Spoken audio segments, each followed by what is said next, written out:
Okay, so today we're going to dive into something pretty wild. We're talking international diplomacy, but like the stuff they don't show you on the news. Bob Woodward's back with a new book, War, and it really gives you this unfiltered look at how Biden handles foreign policy. Yeah, it's a huge contrast from what we're used to. Usually it's all these super careful diplomatic statements.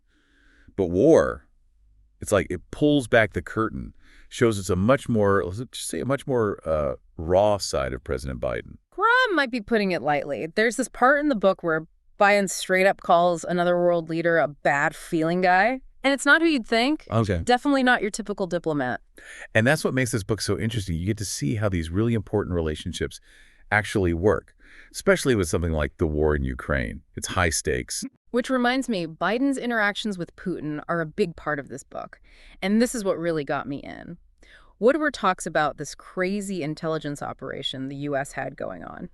Basically, they knew about Putin's invasion plans way before it happened. And I don't mean just a general idea. I'm talking specific details, troop movements, timelines, the whole thing. This was back in October 2021. Wow. Yeah.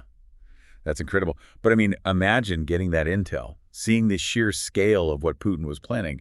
It makes sense that Biden didn't believe it at first. Woodward says his first reaction was basically, Jesus Christ, now I've got to deal with Russia swallowing Ukraine. It's one thing to process the invasion itself, but then there's the whole question of what to do about Putin. The book talks about all these intense phone calls between them, and apparently Biden does not hold back. He uses some pretty strong language, like he even drops the N-word at one point. And this time I don't mean Netanyahu. Wow. It seems like that's kind of his style, though, right? At least according to Woodward Toller.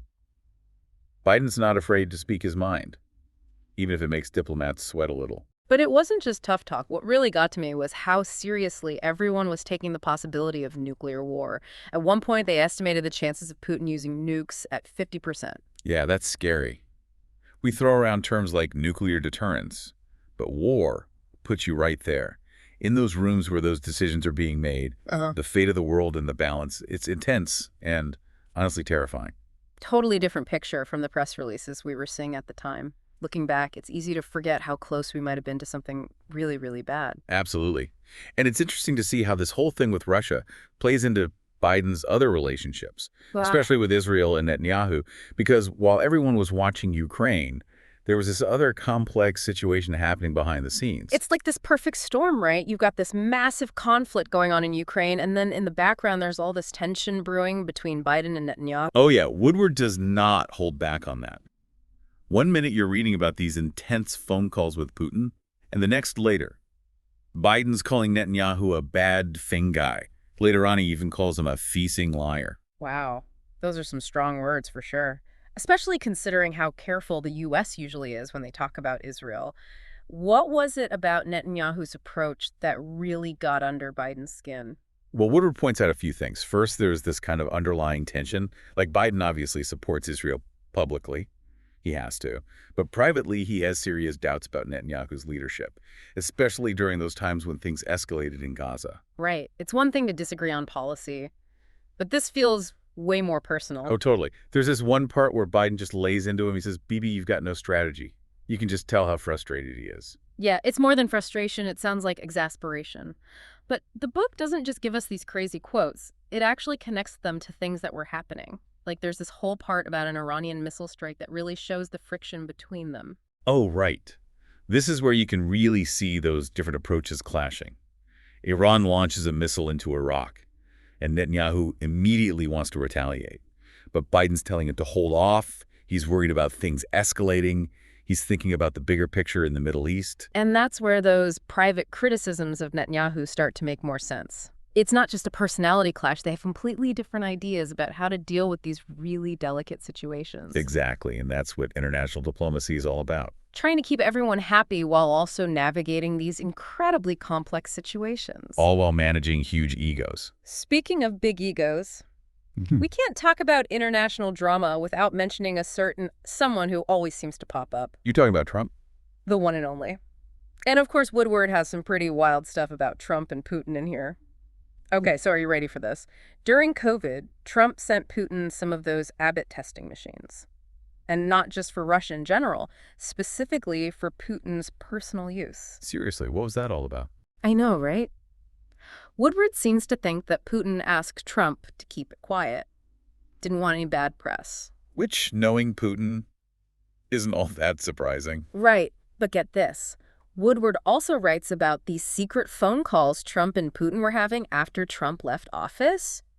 Wait, Seriously. apparently Trump would kick everyone out of the room when these calls happen, No way. even his top aides. How many calls are we talking? One of Trump's aides said there were at least 7, 7. which is pretty crazy when you think about it. It makes you wonder what they were talking about, especially with everything else going on. The Ukraine invasion, the investigations into Trump. It's like a spy movie or something. I know, right? And of course, Trump denies the whole thing, but still, it's hard not to be curious. Totally. But the book isn't all crazy revelations and secret meetings. It also gives you this surprisingly personal look at how all this pressure affects Biden. Yeah, I thought that was really interesting. You see his frustration, his doubts, even his anger. It makes him seem much more human, which you don't see very often with politicians. Like that part where he calls Trump that effing asshole. Not exactly presidential. But can you blame him? Not really. After everything he's dealing with, I'd be swearing too. Totally. And it's not just Trump that gets to him.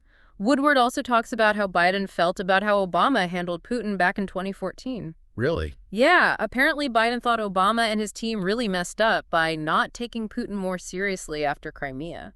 That's pretty harsh. Yeah. Especially coming from Obama's own vice president.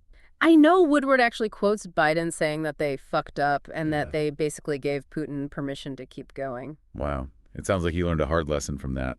And that's definitely shaping how he's approaching Putin now. Yeah, it's like he's carrying that weight with him. But Biden's personal life comes up in other ways, too. Woodward also talks about how Biden feels about choosing Merrick Garland as Attorney General. Oh, wow. That's interesting. It's actually kind of sad. He seems to regret picking Garland, especially with all the investigations into Hunter. Yeah, that's a tough situation all around. Woodward quotes him saying, "Should never have picked Garland," and he even says, "It is never going to fun and go away." It shows you that even with all the power in the world, he's still a dad dealing with a really difficult situation. It's a good reminder that these aren't just political decisions. They have real consequences for real people. And speaking of the human element, there's this really interesting anecdote about Kamala Harris I wanted to mention. Oh, yeah. What was that? It was about Kamala Harris. So apparently she was getting kind of worried about Biden. She thought he was getting too isolated in the White House. Oh, really? Yeah, like he wasn't talking to his friends enough. Not getting that personal support. Huh. That's interesting. You don't usually hear about that side of things. Right, like the vice president looking out for the president's well-being. It's kind of sweet. It is. And it sounds like she really cared. Woodward says she actually reached out to one of Biden's close friends, told them to check in on him more often. Just, be there for him. Wow, that speaks volumes. It shows that underneath all the politics, they actually have a good relationship. Totally. And get this, the story gets even better. Woodward says Harris joked to this friend that the reason Biden felt so comfortable swearing around them was because they were the only person around who knows how to properly pronounce the word motherfucker. Oh my God. Stop. I know, right? I love that. It's hilarious, but it's also kind of heartwarming, It is. Like, even with all this crazy stuff going on, they can still joke around. Exactly. So we've covered a lot of ground here. After reading this book, does it change how you see Biden at all? It definitely makes you think. You see the tough decisions he has to make, the pressure he's under, but you also see his personality, his sense of humor. It's a much more well-rounded picture than we usually get. For sure. And it makes you realize that these are real people with real emotions. Exactly. They're not just politicians in suits. They have lives and families and feelings. It's easy to forget that sometimes. Well, I don't know about you, but this book really makes me think differently about Biden. Theme here. I think this is just the beginning of the story, though. Oh, for sure. Yeah. Especially with the election coming up. Exactly. So much more to come. As always, thank you for diving into this with me. Anytime. And for everyone listening, keep asking those tough questions and stay curious.